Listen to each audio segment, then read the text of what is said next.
우리에게 주신 하나님의 말씀은 마태복음 15장 말씀입니다. 마태복음 15장 21절에서 28절까지의 말씀 한 절씩 교독하도록 하겠습니다. 제가 21절 먼저 읽습니다. 예수께서 거기서 나가사 두로와 시돈 지방으로 들어가시니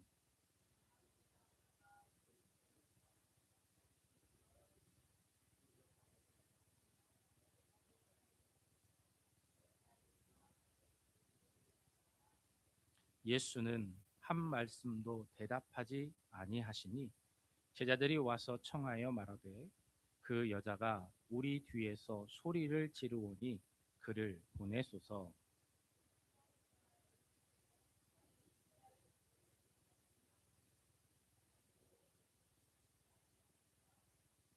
여자가 와서 예수께 절하며 이르되 주여 저를 도우소서.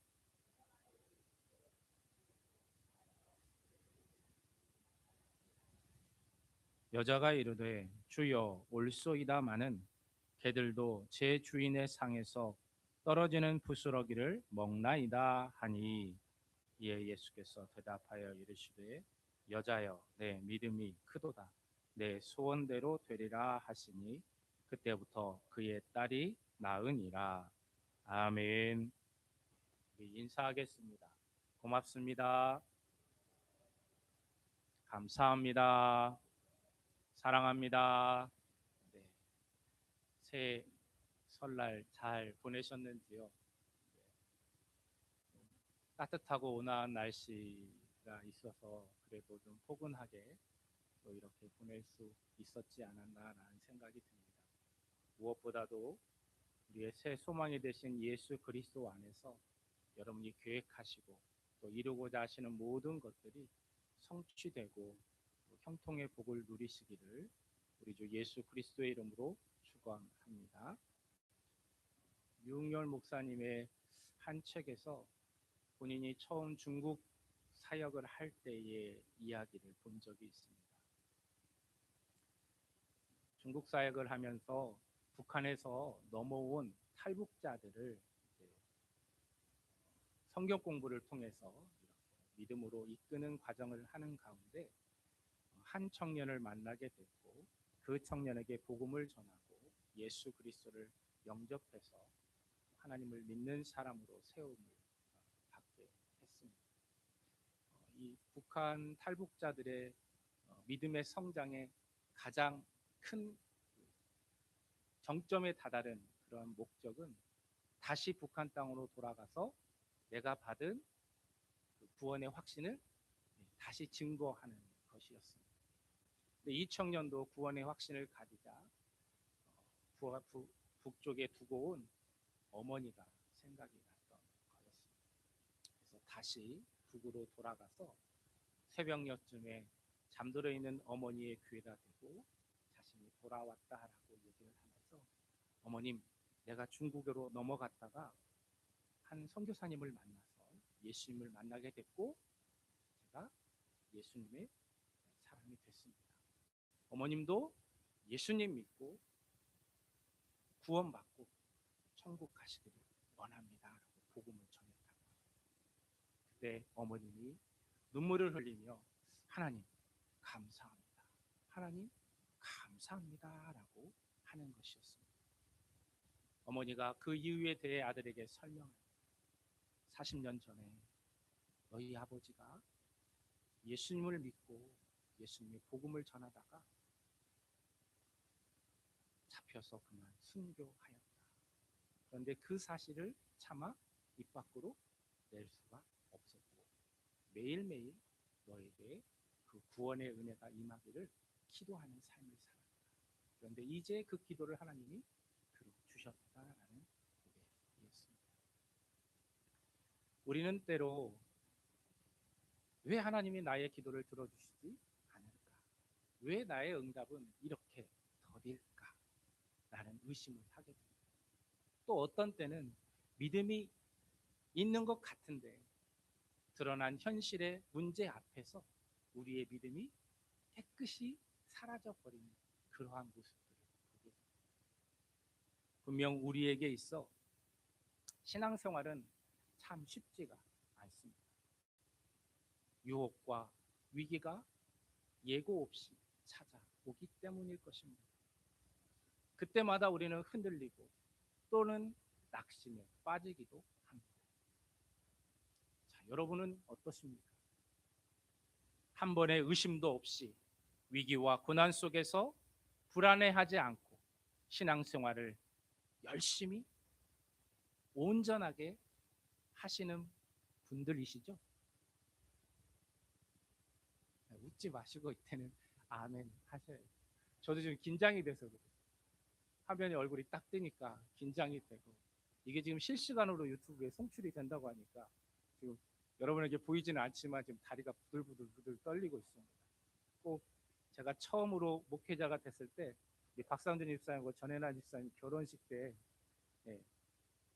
젊은 나이에 이렇게 결혼식 주례를 맡아가지고 신랑 신부를 위해서 기도해야 되는데 성경책에 손을 얹었는데 신랑 신부 손보다 제 손이 막 더더더더더더 떨리는데 우리 혜나 집사님이 괜찮아요 라고 했던 기억이 납니다. 지금 그때와 같은 심정입니다. 여러분이 잘 반응해 주셔야 제가 막히지 않고 떨리지 않고 잘 말씀을 전달할 수 있을 것 같습니다. 오늘 우리가 만나게 되는 이 이름 없는 한 여인은 살아가면서 여러 가지 어려운 상황에 직면한 우리의 모습을 그대로 보여주고 있습니다. 이 여인이 어떻게 주님을 만났고 어떻게 문제를 해결했는지 오늘 우리의 마음을 움직이는 놀라운 이야기가 오늘 말씀 속에 펼쳐지기를 원합니다. 해결되지 않은 문제와 깊은 고통 앞에서 하나님이 침묵하시는 것처럼 느껴질 때 저와 여러분이 기억해야 될 것이 무엇일까? 오늘 귀한 말씀을 통해 그 해답을 온전히 얻게 되는 역사가 나타나기를 축원합니다. 예수님께서 두로와 시돈 지방으로 들어가셨습니다. 이곳은 이방 땅입니다. 이방 땅을 의도적으로 들어가신 첫 번째 사례입니다.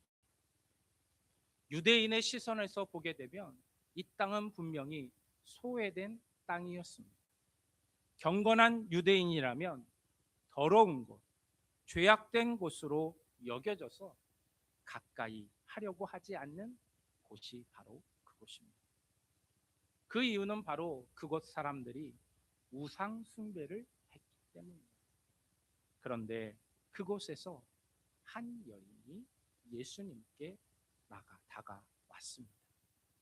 이 여인은 시리아 페니키아, 그때 당시에 베니게 출신이란 것 외에는 이름도 신분도 언급되지 않는 그야말로 평범한 여인이었습니다. 그녀는 혈통과 종교 전통 모두에서 언약 밖에 있었던 완전한 이방 여인이었습니다. 우상 숭배를 하던 지역에서 예수님께 나아오기가 쉽지 않았을 것입니다. 서로 적대적인 관계여서 여인이 일부러 찾아왔다는 것은 앞으로 제자들과 예수님과의 사이에서 어떤 불편한 상황을 드러낼 수도 있다라는 생각을 가지게 됩니다. 여인이 외칩니다. 가나안 여자 하나가 그 지경에 나와서 소리 질러 이르되 주 다윗의 자손이여 나를 불쌍히 여기소서. 내 딸이 흉악하게 귀신 들렸나이다. 우리 같이 한번 읽어보겠습니다. 27절 말씀입니다. 시작. 22절 말씀입니다. 죄송합니다. 같이 읽습니다. 시작. 가나안 여자 하나가 그 지경에 나와서 소리질러 이르되 주 다윗의 자손이여 나를 불쌍히 여기소서. 내 딸이 흉악하게 귀신 들렸나이다 하되 아멘. 오늘 우리의 성경에는 맨 앞에 보라라는 감탄사가 빠져 있습니다. 이 여인이 예수님께 나온 것이 매우 놀랄 일이었다는 것을 우리들에게 알려주고 있습니다. 그런데 이 여인의 한 말이 범상치가 않습니다. 소리를 질렀다라는 것은 체면과 명예를 모두 버리고 주저없이 예수님께 도움을 요청했다라는 것입니다. 마가복음에서는 곧 와서 그 발 앞에 엎드리니라고 마가복음 7장 25절에 그녀의 적극적인 행동을 아주 구체적으로 잘 기록하고 있습니다. 이방 지역의 여인이 예수님을 다윗의 조상, 예수님을 이스라엘의 메시아로 고백하고 있습니다. 주님으로 부르고 있습니다. 이 고백이 유대인이 아니라 이방 여인에서 입에서 나왔다는 것 자체가 아주 의외적인 사건입니다. 그녀는 너무나도 간절하게 자신을 불쌍히 여겨달라고 예원을 합니다. 딸이 흉악하게 귀신 들렸다라고 공개적으로 이야기를 합니다. 그의 말을 살펴보면 도무지 꺼리낌이나 두려움이 느껴지지 않습니다.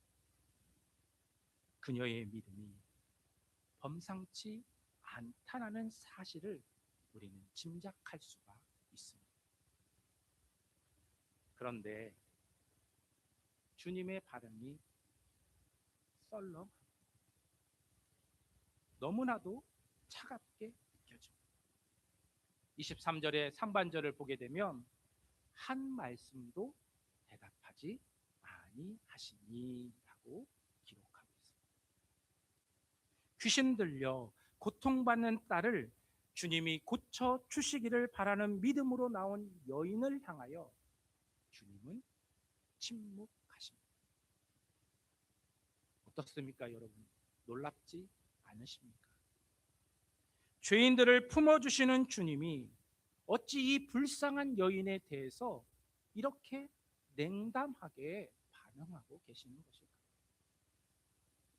최소 괜찮니? 라는 안부의 말씀 정도는 하실 수 있지 않았을까? 그런데 성경에 보게 되면 대답 없는 하나님의 모습이 종종 등장하거든요.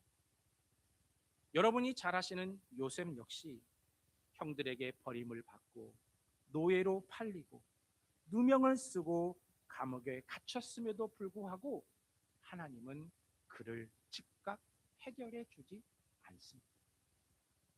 요셉은 내게 왜 이런 일이라는 질문 속에서 하나님의 침묵을 너무나도 오랜 시간 경험하게 됩니다. 그러다가 나중에 하나님의 지혜와 섭리를 깨닫게 됩니다. 또한 욥은 이유를 알 수 없는 극심한 고난을 겪으며 하나님께 끊임없이 질문을 합니다. 하지만 욥기서 37장까지 하나님은 아무 말씀도 하지 아니하십니다. 철저히 침묵하고 계십니다. 그러나 이 침묵은 결코 무관심이 아닙니다.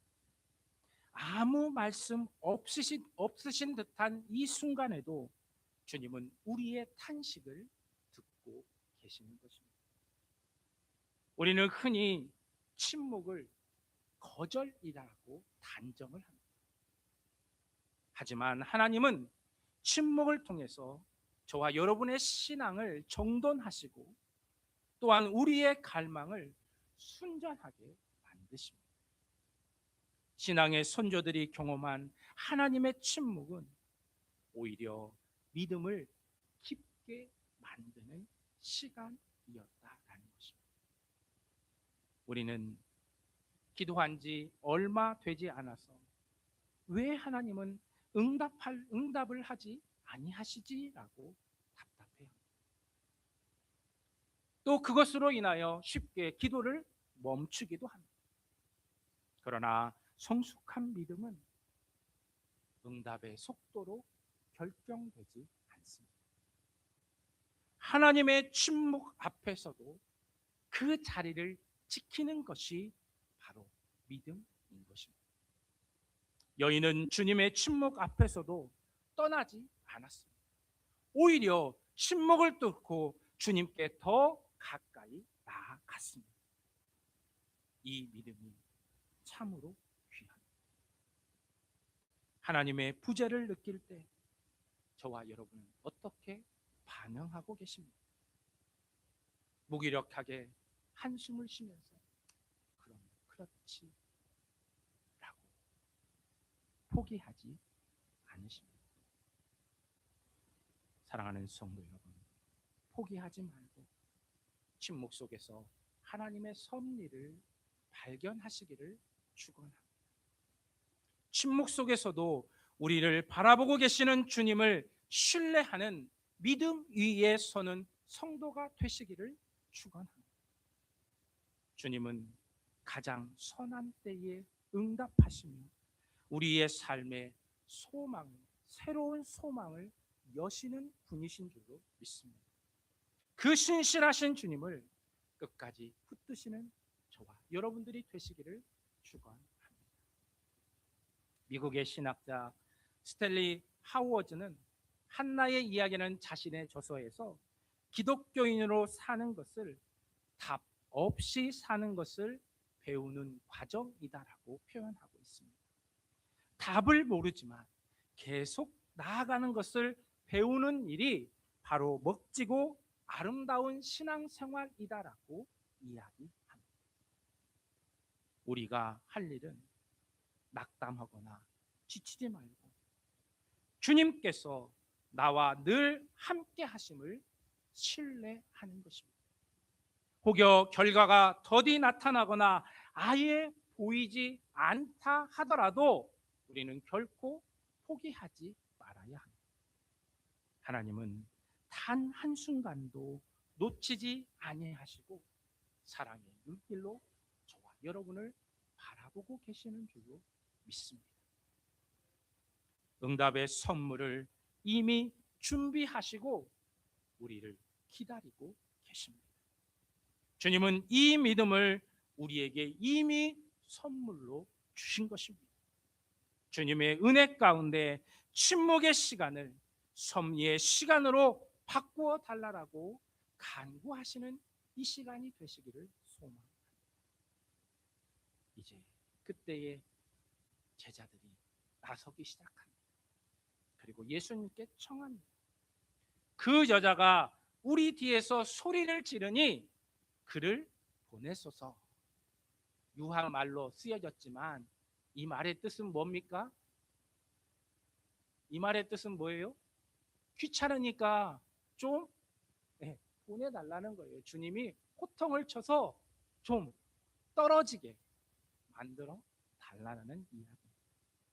그들은 불쌍한 여인을 돕기는커녕 쫓아내 달라고 난리를 피웁니다.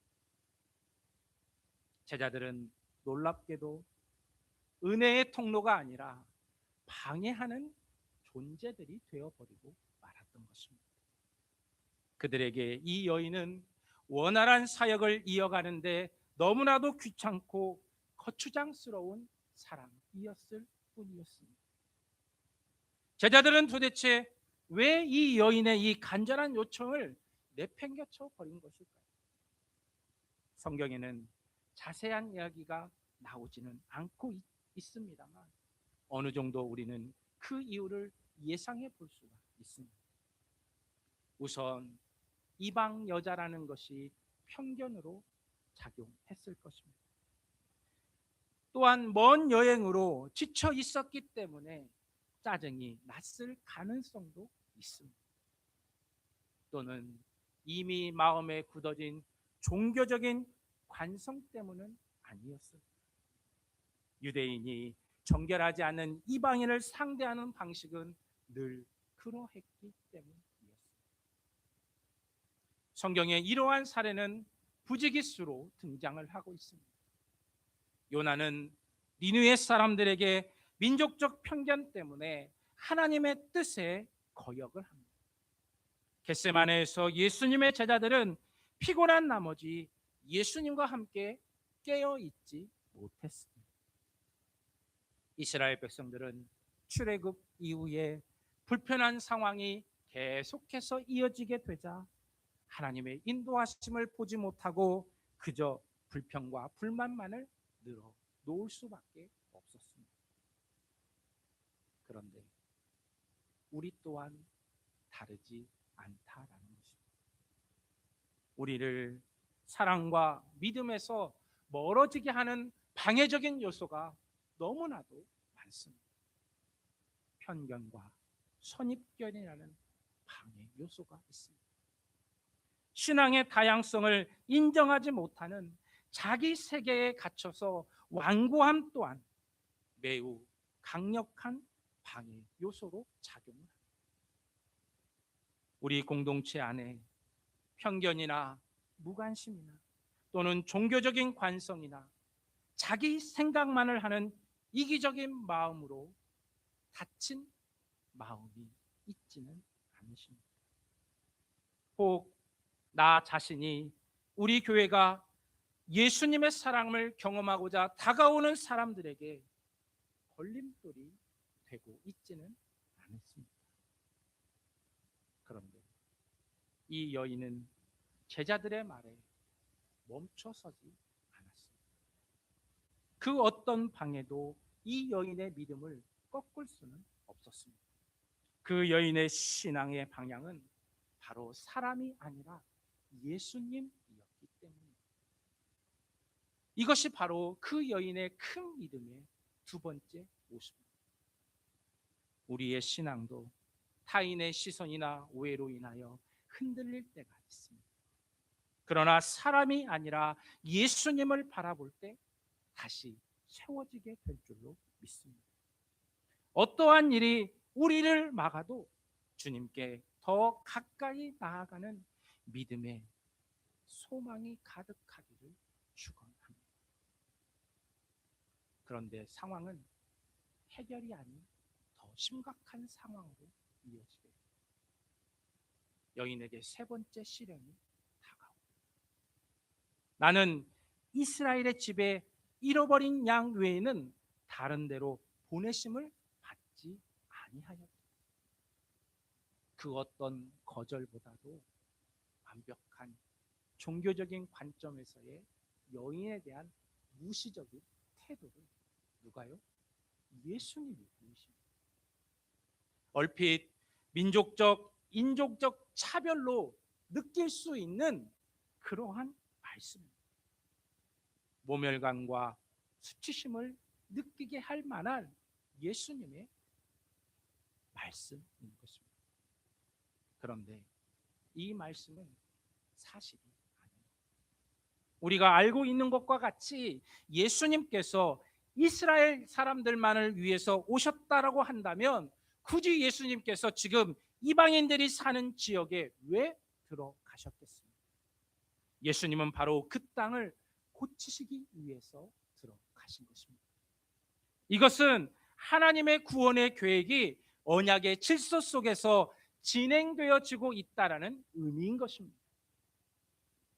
그리고 그렇게 말씀하신 것은 아마도 여인이 얼마나 주님께 의지하고 있는지를 드러내시고 싶은 그런 마음을 가지고 의도적으로 말씀하신 것 같습니다. 가나안 여인의 처지에서는 자신이 은혜에서 제외된 사람처럼 여겨졌을 것입니다.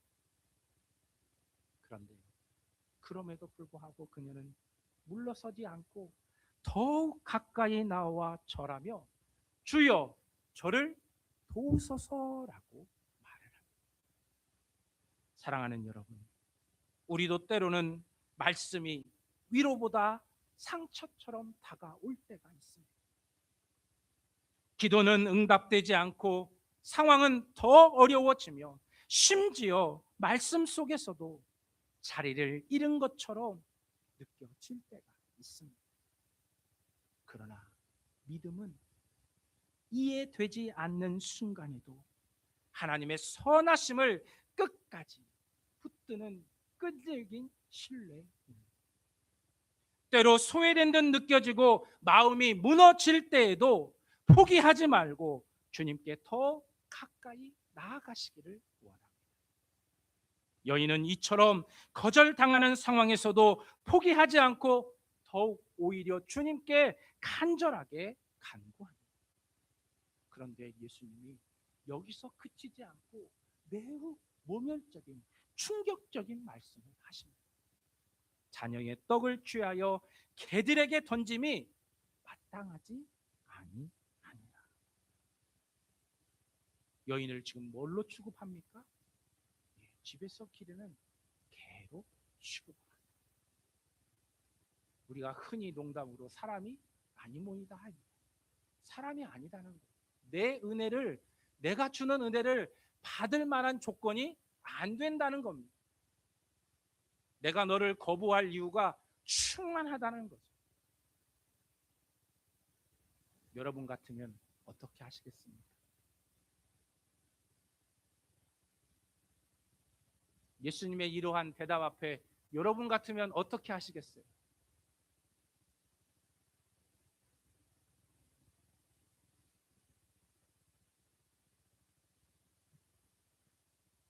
여러분 같으면, 나 같으면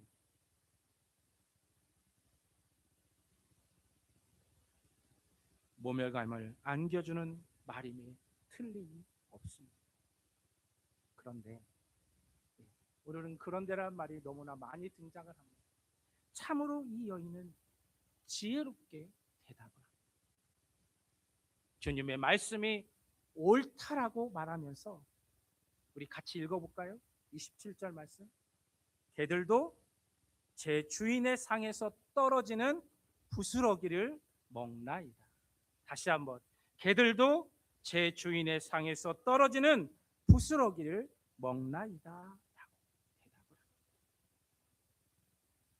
오늘 말씀에 올소이다마는 이라는 내용은 반박하는 의도를 담고 있는 표현으로 쓰여지는 단어입니다.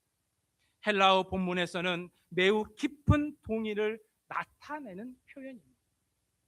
그러니까 다시금 이 말을 제대로 번역해서 말씀을 드리면, 네, 주님의 말씀이 맞습니다. 그런데 저는 그 부스러기라도 받아 먹겠습니다 라는 표현이 되는 것입니다.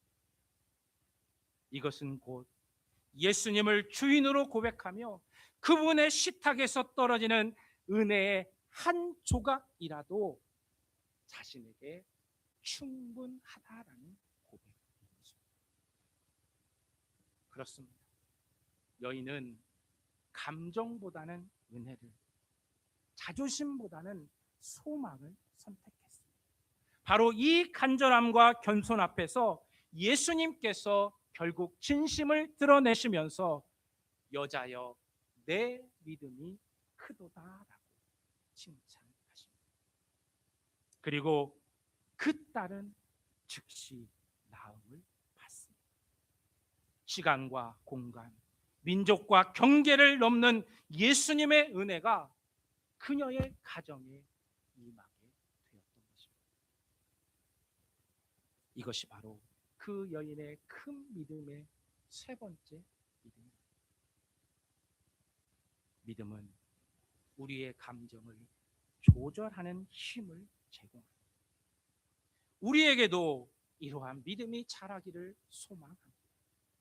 체면보다는 은혜를 붙들고 이해보다는 신뢰를 선택하며 끝까지 주님을 의지하는 믿음이 저와 여러분의 삶에 더 깊어지기를 소망합니다. 오늘 본문은 한나의 기도를 연상시킵니다. 아이를 낳지 못해 불인 나에게 조롱받는 상황 속에서 원통함과 격분 속에서 겸손히 눈물로 기도합니다. 얼마나 간절히 기도했으면 엘리 제사장이 그녀를 보고 포도주에 취한 것으로 오해를 했을까? 바디메오는 사람들이 잠잠하라고 꾸짖는데도 불구하고 보이지 않는 눈을 허우적거리며 다윗의 자손 예수여 나를 불쌍히 여기소서라고 큰 소리로 부르짖었습니다. 하나님 앞에서 우리는 종종 나의 자존심을 내려놓지 못합니다. 그래서 금세 우리는 하나님에게서 뒤돌아버리고, 대인관계에서도 자존심은 우리를 힘들게 합니다. 모멸감을 느끼거나 자존심의 상처를 입으면 나도 똑같이 응대하거나 주저없이 돌아섭니다. 그러나 이 가나안 여인은 자존심을 내려놓고 은혜를 붙드는 믿음을 보여주고 있습니다. 결국 겸손함과 간절함의 깊이가 믿음의 크기를 결정한다라는 것을 깨닫게 됩니다. 우리가 할 수 있다라고 생각할수록 주님의 자리는 작아질 수밖에 없습니다. 주님의 자리가 줄어든다라는 것은 그것이 작은 믿음이 아니고 무엇이겠습니까? 시인과 촌장의 하덕규 가수의 가시나무처럼, 그 가사처럼 내 속에 내가 너무도 많아서 주님이 오실 자리가 없습니다. 사랑하는 성도 여러분, 오늘 이 말씀을 통해 우리가 주인 삼은 모든 것을 내려놓고 주님의 도우심을 구하는 저와 여러분이 되시기를 원합니다. 이 여인이 굴욕감을 견딜 수 있었던 이유에 대하여 묵상해 봅니다. 그것은 바로 간절함과 겸손함이었습니다. 사랑하는 딸을 고칠 분은 예수님밖에 없다라는 그 간절함. 오늘이 아니면 기회가 영영 없을 수도 있다라는 그 절박함이 이 대화 속에서 분명하게 느껴집니다. 그녀의 마음이 고스란히 담겨 있는 문장을 모두가 기억하시기를 원합니다.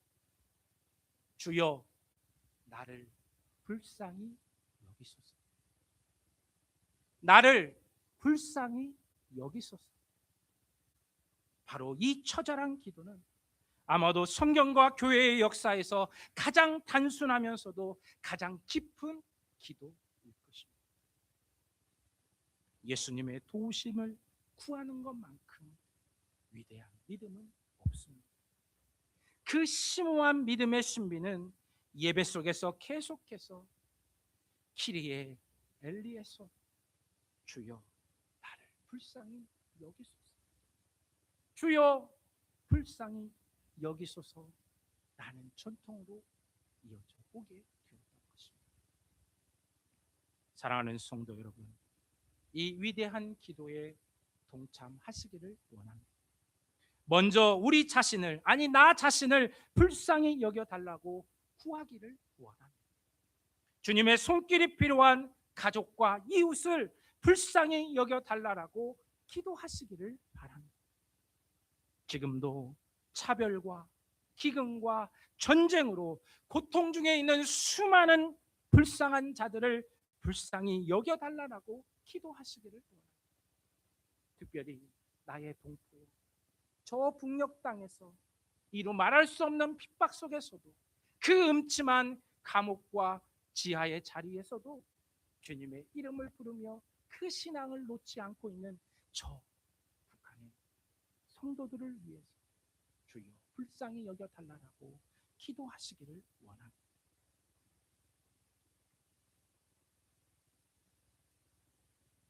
모든 순간에도 주님은 우리의 기도를 들으시며 믿음을 자라게 하시고 은혜로 응답하시는 분임을 기억하시기를 원합니다.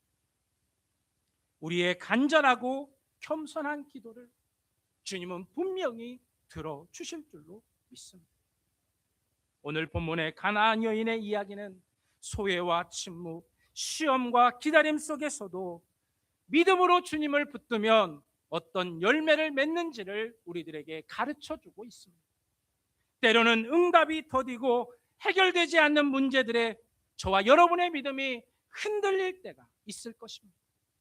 그러나 그 모든 순간에 주님이 나의 기도를 들으시며 나의 믿음을 자라게 하시고 은혜로 응답하시는 분임을 기억하시기를 원합니다. 가나안 여인의 간군에 은혜로 응답하시는 주님이 믿음으로 간구하는 저와 여러분의 삶을 선하게 인도해 주실 줄로 믿습니다. 지금 우리에게 필요한 것은 화려한 시설도 아니요 정교한 예배도 아닙니다. 바리새인들과 제자들이 가르쳤던 선민의식이나 특권의식은 더더욱 아닙니다. 그저 주님 앞에 나와 엎드리는 그 가난한 마음, 의에 줄이고 목마른 그 마음, 주님밖에 희망이 없다라는 그 간절함과 겸손함이 필요합니다. 여인의 믿음이 크다라고 칭찬받는 이유는 기도의 분량이나 종교적인 열심 때문이 아니었습니다.